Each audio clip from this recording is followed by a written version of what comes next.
What's going on, everybody, and welcome back to Comic Breakdown. If you guys are new to the channel, do me a favor and hit that sub button, hit that notification bell, make sure you're not missing any of the awesome content that we have coming out. With this video, we are jumping into DC versus Vampires. This will be issue number 5, and if you have not been keeping up with all of this series, go ahead, check out the link in my description, as well as the top of this video. It is going to get you completely caught up on everything going on with this line. In the last 5 issues, we have seen a lot transpire. Hal Jordan being the first of the Justice League to turn to a vampire. His first target was Barry Allen, taking out the fastest man alive. His second target being Wonder Woman, getting someone with the strength to be able to take on the rest of the Leaguers. And now, they have convinced the other Justice League members that Batman and Green Lantern are the vampires, and they are responsible for the death of Barry Allen. Be sure to buy the comic, support the industry, and with that being said, let's dive into this breakdown.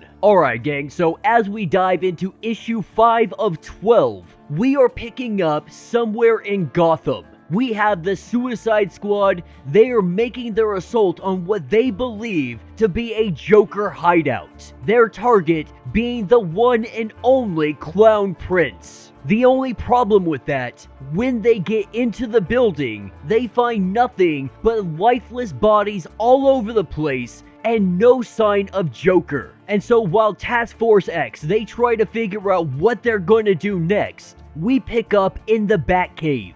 And we have the Justice League versus Green Lantern and Batman. Green Arrow trying to figure out what their plan is going to be. Batman tells him to just shoot arrows. And while the two of them, they are able to hold off most of the Justice League, that is until Superman intervenes. Not wanting to hurt anybody, wanting to try to find some kind of civil way of bringing these two Leaguers in. With everyone breaking out into a fight, Superman goes over and he grabs Batman, begging Batman to please let us help you. Let us get you some kind of help.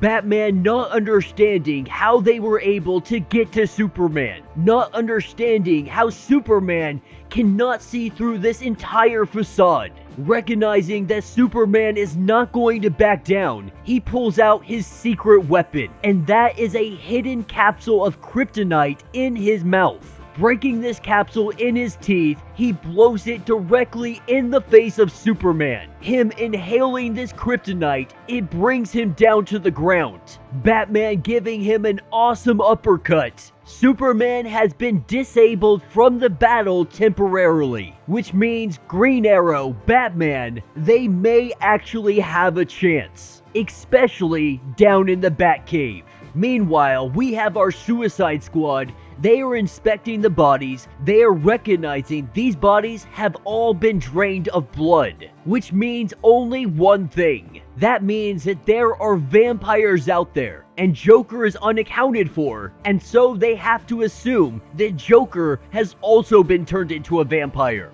With them getting in communication with Amanda Waller to figure out what they do next, she lets them know the mission still stands. You need to capture Joker and bring him in alive, vampire or not.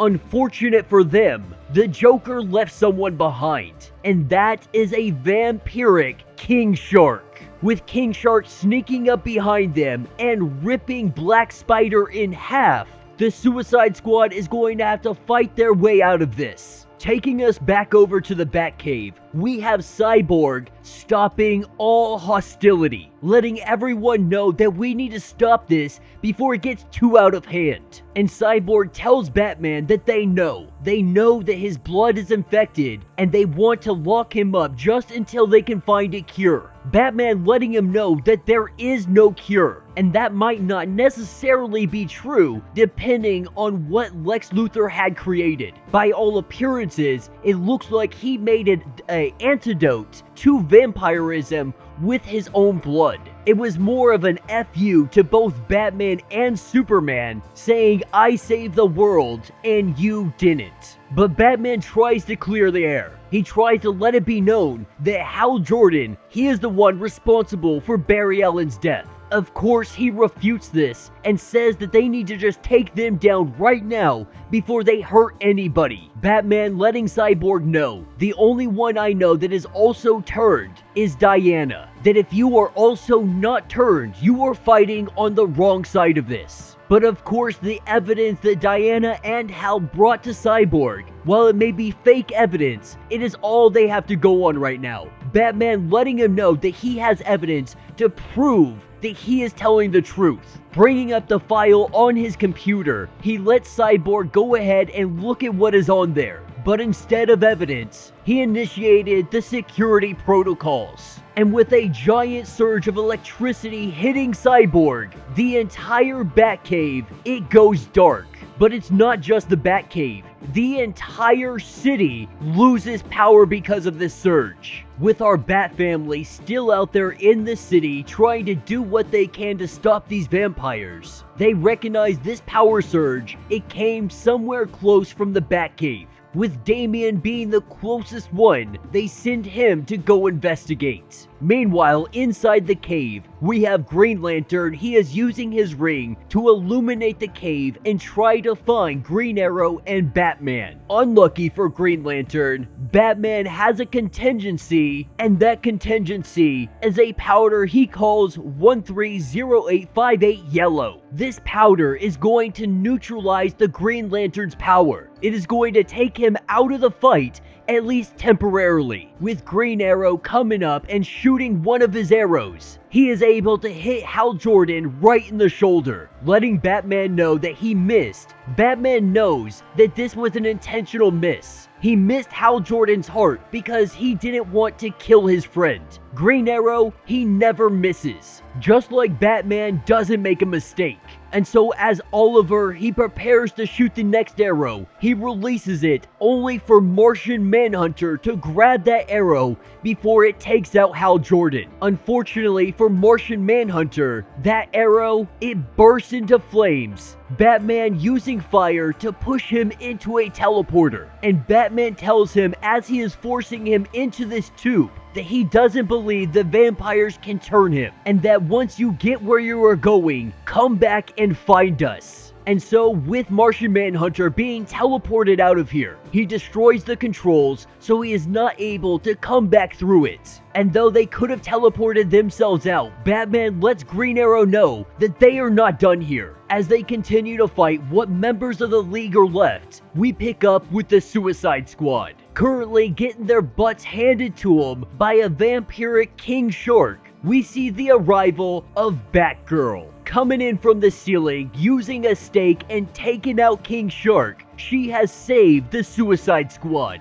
And so as they begin to regroup and figure out what their next action is, we have Diana versus Batman and Green Arrow, with Green Arrow trying to get her to give up, saying that it is a 2v1 and you can't win here. The only thing is, Oliver doesn't believe this himself. And as the three of them, they begin to brawl it out. Wonder Woman is obviously getting the upper hand. That is until Batman throws holy water into her face, with her face beginning to burn. This is when Hawkgirl finally realizes that Wonder Woman is a freaking vampire. Unfortunately, it is already too late for her. Wonder Woman having Hawkgirl in her grasp, she begins to turn her into a vampire. And though Green Arrow, he shoots an arrow to try to stop this, Wonder Woman blocks it with ease. With Batman in rough shape and bleeding out, Green Arrow asks Batman, you know the weakness to everybody on the League.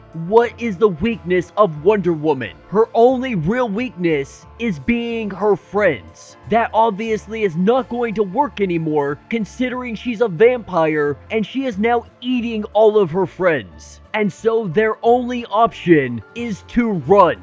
They start running as fast as they can, but they can't run fast enough.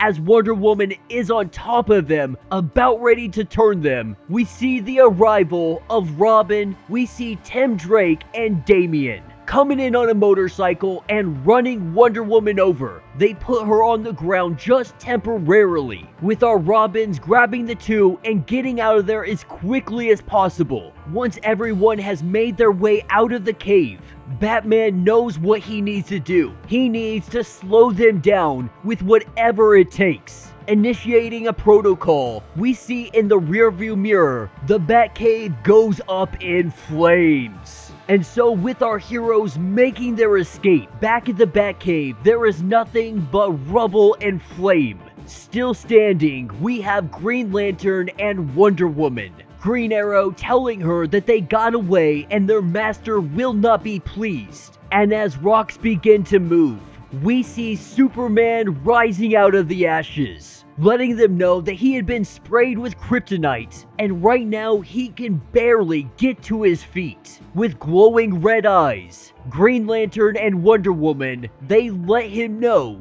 that they have his back. And that will be the end of this issue. So let me know what you guys think down in the comments. While I know there have been a lot of real issues with this comic, this whole series definitely has a lot of plot holes. But if you were able to look past the plot holes and really look at this comic as more just fun, dumb entertainment, you're really gonna have a lot of fun with it. This issue, more than any of them, has shown how Batman will have contingencies for all of our Justice League, especially when they meet him on his playing field. They meet him in the Batcave. This is probably the best case scenario if he wants to go against the Justice League. But the odds are even getting worse, with now Hawkgirl appearing to be turned. Maybe they just drained her for blood, but more than likely we are seeing Hawkgirl turned into a vampire. My question is, if Superman hasn't figured it out yet,